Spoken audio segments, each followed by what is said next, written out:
தினமுமே நைட் ஆனா போதுங்க, நம்மளும் திரும்பி திரும்பி திரும்பி திரும்பி படுப்போம். ஆனா தூக்கம் மட்டும் வரவே வராது. இது வயசானவங்களுக்கு மட்டும் இல்ல, எல்லா வயசுக்காரங்களுமே இப்ப இந்த பிரச்சனைக்கு ஆளாகிக்கிட்டு இருக்காங்க. சோ இத நம்ம எப்படி சரி பண்ணலாம்? இந்த மாரி நம்ம தூங்குறதுல நம்ம கஷ்டப்படுறோம் இல்லைங்களா? இத வந்து நம்ம தூக்கமின்மையோட அறிகுறியா நம்ம எடுத்துக்கலாம். தூக்கமின்மை அப்படின்றது தூங்குறதுல 3 வகையா நம்ம சொல்லலாம். ஃபர்ஸ்ட் வந்து படுத்ததுமே தூக்கம் வராது. ரொம்ப நேரம் கழிச்சு தன்னால தூங்கிடுவோம். செகண்ட் டைப் வந்து படுத்ததும் தூங்கிடுவோம். ஆனா நடுராத்திரி எழுந்துட்டா திரும்ப தூங்குறதுக்கு ரொம்ப நேரம் ஆகும். தேர்ட் டைப் வந்து தூங்குவோம். ஆனா, காலையில ரொம்ப சீக்கிரமா எழுந்துருவோம். ஒரு 3 மணி, 2 மணிக்கெல்லாம் எழுந்துருவோம். அதுக்கப்புறம் தூக்கமே வராது. சோ இந்த மாரி 3 விதத்துல நீங்க எந்த மாரியான தூக்கமின்மை பிரச்சனையினால அவதிப்படுறீங்கன்னு பார்த்துக்கோங்க. அதிகப்படியா படுத்ததும் தூங்க முடியாம கஷ்டப்படுறவங்க தான் நெறைய இருப்பாங்க.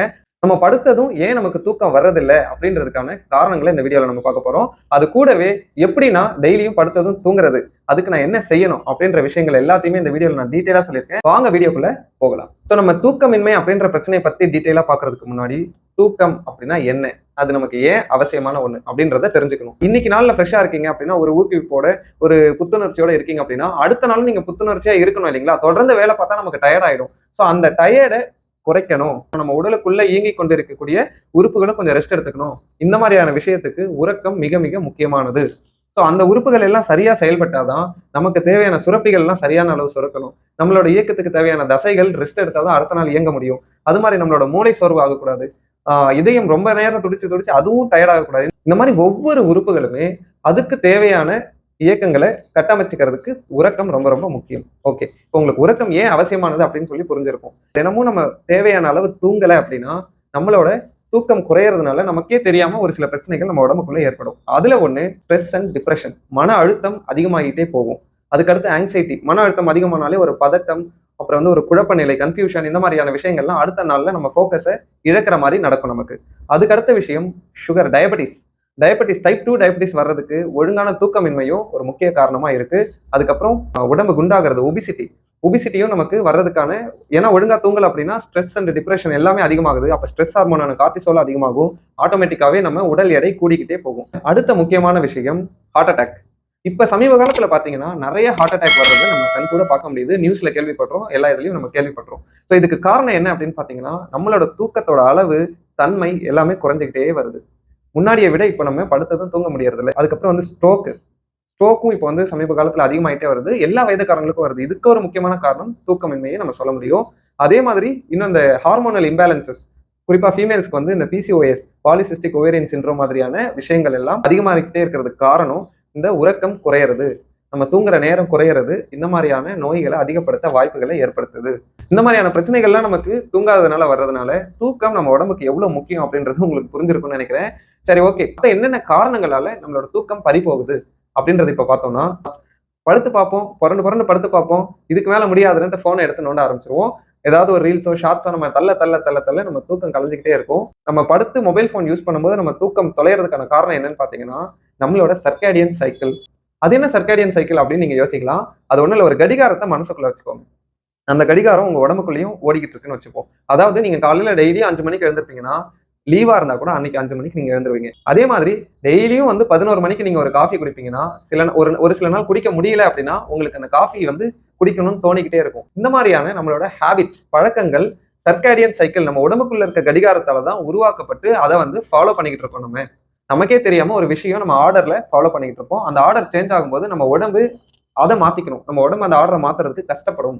அந்த நேரத்துல தான், அதாவது ஹார்மோன் ரெகுலேஷனுக்கும் இந்த சர்க்காடியன் சைக்கிள் ஒரு முக்கியமான விஷயம். உங்களுக்கு தினமும் தூக்கம் வர்றதுக்கு சர்க்காடியன் சைக்கிள் ரொம்ப ரொம்ப முக்கியம். பசி எடுக்கிறதுக்கு சர்க்காடியன் சைக்கிள் ரொம்ப முக்கியம். ஏன்னா நீங்க பசிக்கும் போது சாப்பிடலன்னா அதுக்கப்புறம் உங்களுக்கு பசி போயிடும். அதுக்கப்புறம் நீங்க சாப்பிட மாட்டீங்க. இதுவுமே இந்த பசி எடுக்கிறது கூட இந்த சர்க்காடியன் சைக்கிளோட ஒரு பார்ட் தான். இன்னொன்று முக்கியமான விஷயம் என்னன்னா, இந்த சர்க்காடியன் சைக்கிள் எதை வச்சு நம்ம உடம்பு அந்த லிஸ்ட்டை போடுது அப்படின்னா, கண்ணில் படக்கூடிய ஒளி, கண்கள் மூலயமா தான் இந்த சர்க்காடியன் சைக்கிளே ஃபார்ம் ஆகுது. ஸோ கண்கள்ல எந்த மாதிரியான ஒளி படுது, எவ்வளவு நேரம் படுதுன்றதை வச்செல்லாம் உங்களுக்கு எப்போ தூக்கம் வரணும், எப்போ நீங்க ஆக்டிவா இருக்கணும், எப்போ என்ன பண்ணணும் அப்படின்ற எல்லா விஷயத்தையும் உங்க உடம்பு தீர்மானிக்குது. ஸோ இரவு நீங்க தூங்குறதுக்கு முன்னாடி போன் பார்த்தீங்க அப்படின்னா அந்த ஒளி உங்க கண்களை டிஸ்டர்ப் பண்ணும். அதை உங்க உடம்பு வாங்கிக்கிட்டு, ஓகே அப்ப லைட் வந்து ஹெவியா இருக்கு, அப்பனா இவர் தூங்க வேண்டிய நேரம் இது இல்லை அப்படின்னு அது நினைச்சுக்கிட்டு உங்களோட தூங்குற தன்மையை குறைச்சிட்டு உங்களை ஆக்டிவா இருக்க வைக்கும். நீங்க இரவுல ஆக்டிவா இருக்க இருக்க இருக்க டே டைம்ல உங்களோட ஃபோக்கஸ் குறைஞ்சிடும், டயர்ட் ஆயிடுவீங்க.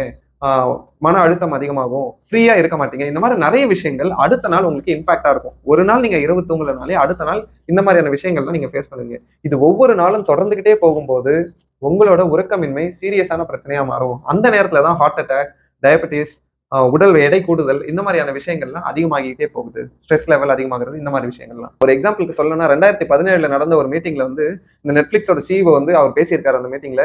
என்னன்னா நமக்கு மெயின் காம்படிஷனே வந்து மற்ற கம்பெனிஸ் கிடையாது, மனிதர்களோட உறக்கம் தான் அப்படின்னு சொல்லியிருக்காரு. ஸோ உங்க உறக்கத்தை வச்சுதான் அங்க நிறைய பேர் பழிச்சுக்கிட்டு இருக்காங்க. இந்த டெலிவிஷன் பாக்குறதோ மொபைல் போன் பாக்குறதை தாண்டி இன்னும் ஒரு சில காரணங்கள்லாம் நம்ம தூக்கத்தை கெடுக்குது. அது என்னன்னு பாத்தீங்கன்னா சரியான படுக்கை வசதி இல்லாம இருக்கிறது. நம்ம பில்லோ ஹைட்டா வச்சிருப்போம், அப்ப கழுத்து வலிக்கும், சரியா தூங்க முடியாது. அதுக்கப்புறம் நம்ம மெத்தை வந்து ஒழுங்கா இருக்காது, ரொம்ப ஹார்டா இருக்கும், நமக்கு ஏத்த மாதிரி இருக்காது. அது மாதிரி படுக்கிற இடத்துல கொசு தொல்லை அதிகமா இருந்தாலோ இல்ல எறும்பு பூச்சிகள் இந்த மாதிரி நமக்கு டிஸ்டர்பன்சஸ் வரும்போதோ நம்மளோட தூக்கம் பறிபோகும். அதுக்கடுத்த விஷயம் டிராவல் பண்றது. எங்கேயாவது டிராவல் பண்றோம், நமக்கு ஏற்ற சூழல் படுக்கிறதுக்கு சரியான இடம் கிடைச்சிருக்காது. ஒரு ட்ரெயின் டிராவல் பண்றோம்னா அங்க ஏதோ நமக்கு ஒரு டிஸ்கம்ஃபர்ட் இருக்கலாம். இந்த மாதிரி இருக்கும்போது நம்மளோட தூக்கம் பறிபோகும். அதுக்கப்புறம் வந்து ஜாயிண்ட் பெயின்ஸ், நான் முன்னாடி சொன்ன மாதிரி உங்களுக்கு வந்து ஏதாவது ஒரு மூட்டு வலியோ இல்ல வந்து தோள்பட்டையில வலியோ கழுத்து வலியோ இருக்கும்போது திரும்பி படுக்க முடியாது, இடுப்பு வலி அந்த மாதிரிலாம் இருக்கும்போது திரும்ப படுக்கிறதுல கஷ்டமா இருக்கும், படுத்தாலே வலி அதிகமா இருக்கும். அந்த மாதிரி நேரத்தையும் உங்களால தூங்க முடியாது, உடம்பு சரியில்லைனாலும் தூங்க முடியாது. இதெல்லாம் டெம்பரரியா இருக்க வரைக்கும் பிரச்சனை இல்லை. தொடர்ச்சியா போகும்போது தான் அது பெரிய பிரச்சனையா மாறும். இப்போ ஒரு முட்டி வலியே வந்து ஒரு 3 மாசம் இருக்குன்னா நீங்க ஒழுங்கா உங்க தூக்கத்தை கெடுத்துக்கிட்டே வருதுன்னா உங்களை தூக்கமின்மைக்கு அது மாத்திடும். ஸோ இந்த மாதிரி தான் ஒவ்வொரு ஹேபிட்டுமே மாறி நமக்கு பிரச்சனையை உருவாக்குது. அதுக்கப்புறம் வந்து நம்ம லேக் ஆஃப் எக்ஸசைஸ், எந்த ஒரு பிசிக்கல் ஆக்டிவிட்டியுமே பண்ணாம எக்ஸசைசஸும் ஃபாலோ பண்ணாம உடம்புக்கு எந்த ஒரு இதுவுமே கொடுக்காம இருந்தாலும் நம்ம தூங்க வேண்டிய அவசியங்கள் வராம போறதுக்கு வாய்ப்பு இருக்கு. அதுலயும் உங்களோட தூக்கத்தோட தன்மை குறைய வாய்ப்பு இருக்கு. லாஸ்டா இந்த ஷிஃப்ட் சேஞ்ச் பண்ணி ஒர்க் பண்றவங்க இருப்பாங்கல்ல, பகல் இரவு மாறி மாறி இல்ல வந்து வெளிநாட்டுக்கு வேலை பார்ப்பாங்க. ஸோ அவங்க டைம்க்கு ஏற்ற மாதிரி இவங்க இங்க கண் முழிச்சு வேலை பார்க்கறதா இருக்கட்டும். இந்த மாதிரி ஷிஃப்ட் பேசிக்ஸ்ல நம்ம மாறி மாறி வேலை பார்க்கும்போதும் நம்மளோட உறக்கத்தோட அளவு மாறும். அதே மாதிரி நம்ம உடம்பு அதை வந்து அடாப்ட் பண்ணிக்கிறதுக்கு கஷ்டப்படும். அதுக்கேற்ற மாதிரி உடம்பு வந்து அமைச்சுக்கிறதுக்கு கஷ்டப்படும். ஸோ சரியான தூக்கம் அந்த ஷிஃப்ட் பேசிக்ஸ்ல ஒர்க் பண்ணும்போது மாறதுக்கு வாய்ப்பு இருக்கு. இதெல்லாம் தாண்டி வயசானவங்களுக்கு தூக்கம் வர மாட்டேங்குது, அவங்க எல்லாம் போனும் பாக்குறது இல்லை, எதுவும் பாக்குறது இல்லை, அவங்களுக்கு வேலையும் இல்லை, பிசிக்கலி ஓரளவுக்கு ஆக்டிவா தான் இருக்காங்க, ஆனாலும் தூக்கம் வர மாட்டேங்குது. அதுக்கு என்ன காரணம் அப்படின்னு கேட்டீங்கன்னா நம்ம மூளையில இருக்கக்கூடிய ஹைப்போதலாமஸ், அந்த ஹைப்போதலாமஸ்ல வந்து முக்கியமான பார்ட் SCN அப்படின்னு சொல்லுவோம், சுப்ரா சியாஸ்மெட்டிக் நியூக்ளியஸ் அப்படின்னு சொல்றது தான் நம்மளோட சர்க்காடியன் ரிதமை வந்து பாத்துக்குது. நான் முன்னாடியே சர்க்காடியன் ரிதம் என்னன்னு சொல்லியிருந்தேன் இல்லைங்களா, நம்ம அன்றாட வாழ்க்கை எப்படி இருக்கணும்னு ஒரு டைம் டேபிள் மாதிரி அது. அந்த சர்க்காடியன் ரிதம் சரியா செயல்படுறதுக்கு இந்த பார்ட் ஒழுங்கா வேலை பார்க்கணும். வயசாக வயசாக இந்த மூளையோட பார்ட் வந்து ஒழுங்கா வேலை ஹைப்போதலாமஸ்ல இருக்கக்கூடிய இந்த SCN ஒழுங்கா வேலை செய்யாததுனால நமக்கு இந்த சர்க்காடியன் ரிதம் பாதிக்கப்படுது. அப்பதான் இந்த தூங்குற தன்மை குறையுது, தூங்குற நேரம் கொஞ்சம் கொஞ்சமா குறையுது, நம்ம தூக்கம் பறிபோகுது. வயசானவங்களுக்கு தூக்கம் வராம போறதுக்கான காரணம் இந்த மூளையில இருக்கக்கூடிய ஹைப்போதலாமஸ்ல இருக்கக்கூடிய ஒரு பகுதி ஒழுங்கா வேலை செய்யாம போறதுதான். இப்ப எனக்கு தூக்கம் எப்படி பறிபோகுது அப்படின்றது தெரிஞ்சிருச்சு, எல்லா விஷயமே எனக்கு புரிஞ்சிருச்சு, ஏன் உறக்கம் முக்கியம் எல்லாமே புரிஞ்சிருச்சுங்க. ஆனா எனக்கு தூக்கம் வரணும், அதுக்கு இப்ப என்ன சொல்யூஷன் அப்படின்னு கேட்டீங்கன்னா உங்களோட சர்க்காடியன் ரிதமை மெயின்டைன் பண்றது தாங்க ஃபர்ஸ்ட் பாயிண்ட். அதாவது எந்த நேரத்துக்கு டெய்லியும் தூங்கணும், எந்த நேரத்துக்கு டெய்லியும் எழுந்திருக்கணும் அப்படின்றத வந்து நீங்க பிக்ஸ் பண்ணணும். 9 மணிக்கு படுக்கணும்னா 9 மணிக்கு படுத்தணும், 10 மணிக்கு படுக்கணும்னா கண்டிப்பா 10 மணிக்கு படுத்துடணும். எந்த ஒரு கேஜெட்ஸுமே யூஸ் பண்ணாம ஒரு 1 hour முன்னாடியே கேஜெட்ஸ் எல்லாம் எடுத்து வச்சிருங்க. உங்க மொபைல் போன், டிவி எல்லாத்தையும் ஆஃப் பண்ணிட்டு 10 மணிக்கு ஷார்ப்பா படுத்து தூங்க ட்ரை பண்ணாதீங்க, படுத்துருங்க. தூக்கம் வருது வரலன்றது அடுத்த விஷயம். டெய்லியும் 10 மணிக்கு படுங்க. காலையில 7 மணியோ இல்ல 6 மணியோ கரெக்டா எழுந்தீங்க அப்படின்னா அது உங்க மைண்ட்ல ரெஜிஸ்டர் ஆகி உங்க பாடி அதுக்கு அடாப்ட் ஆகும்போது கண்டிப்பா தூக்கம் வரும். இந்த நேரம் உங்க உடம்புல பதிவாகிற வரைக்கும் நீங்க தினமும் அதை பிராக்டிஸ் பண்ணணும். இதுதான் வந்து ஸ்லீப் ஹைஜீன் அப்படின்னு நம்ம சொல்லுவோம். இதை நம்ம மெயின்டைன் பண்ணணும்.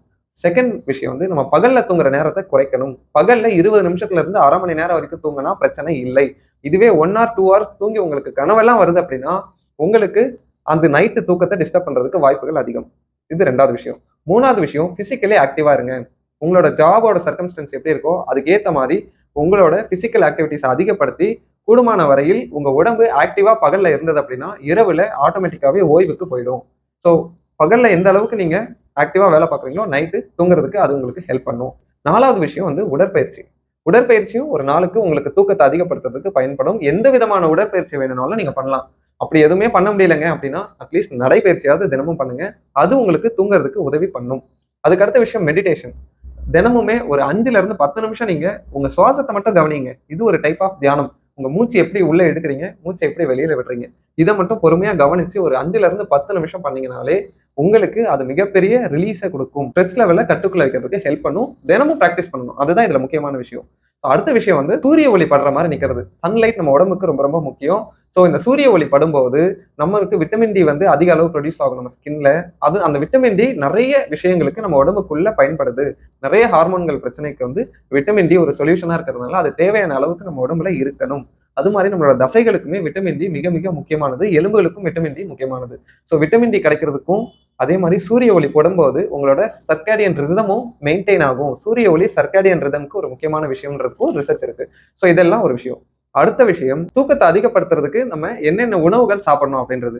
இதுல வந்து நான் சிம்பிளா தான் சொல்லியிருக்கேன். குறிப்பா என்ன சேர்த்துக்கணும்னா சிக்கன், பீஃப், ஃபிஷ், எக்கு, பால், பீன்ஸு, ஒரு சில கிழங்குகள், இது எல்லாமே வந்து நமக்கு அன்றாட உணவுகள்ல சேர்த்துக்கிட்டீங்க அப்படின்னா நிச்சயமா உங்களோட தூக்கத்தோட அளவை இது இன்க்ரீஸ் பண்ணும். எப்படின்னு பாத்தீங்கன்னா ட்ரிப்டோஃபன் அப்படின்னு சொல்லக்கூடிய ஒரு அமினோ ஆசிட் வந்து இந்த உணவு வகைகள்லாம் இருக்கு. இன்னும் நிறைய உணவு வகைகள்ல இருக்கு. ஆனா வீடியோ பெருசா போறதுனால என்னால சொல்ல முடியல. அதை நான் தனி வீடியோவை போடுறேன். ஸோ இந்த ட்ரிப்டோஃபன் அமினோ ஆசிட் இருக்கக்கூடிய உணவுகளை நம்ம சாப்பிட்டோம் அப்படின்னா இது வந்து செரோட்டோனின் மற்றும் மெலட்டோனின் செக்ரீஷனை அதிகப்படுத்தும், ப்ரொடக்ஷன் அதிகப்படுத்தும். அந்த ஹார்மோன்ஸ் தான் நம்ம தூங்குறதுக்கு முக்கியமான ஹார்மோன். ஸோ அதை அதிகப்படுத்துறதுக்கு இந்த ட்ரிப்டோஃபன் அமினோ ஆசிட் ரொம்ப ரொம்ப முக்கியம். ஸோ இதுதான் உணவு வகைகள். இது இந்த ட்ரிப்டோஃபன் அமினோ ஆசிட் இருக்கக்கூடிய உணவுகள் நான் கொஞ்சம் சொல்லியிருக்கேன். அடுத்த வீடியோவில் நான் டீட்டெயிலாக போடுறேன். ஸோ மொத்தமாக பார்த்து அதை கரெக்டாக சாப்பிட்டீங்க அப்படின்னா உங்க உறக்கத்தோட தன்மையை அதிகப்படுத்த முடியும். ஸோ அவ்வளோதாங்க. இந்த சொல்யூஷன்ஸ் எல்லாம் ப்ராப்பராக ஃபாலோ பண்ணீங்க அப்படின்னா உங்களோட தூக்கமின்மை பிரச்சனையை முழுமையாக குறைச்சி ஆரோக்கியமான வாழ்க்கை முறைக்கு உங்களால திரும்ப முடியும். இந்த வீடியோ உங்களுக்கு பயனுள்ளதா இருக்கும்னு நம்புறேன். மேலும் இது மாதிரியான வீடியோஸ் உங்களை வந்து சேர்றதுக்கு பிசியோபிரைட் சேனலை சப்ஸ்கிரைப் பண்ணிக்கோங்க. இந்த வீடியோ உங்க ஃப்ரெண்ட்ஸ் அண்ட் ஃபேமிலிக்கு யூஸ்ஃபுல்லா இருக்கும்னு நினைச்சீங்க அப்படின்னா அவங்களுக்கும் இதை ஷேர் பண்ணுங்க. தேங்க்யூ.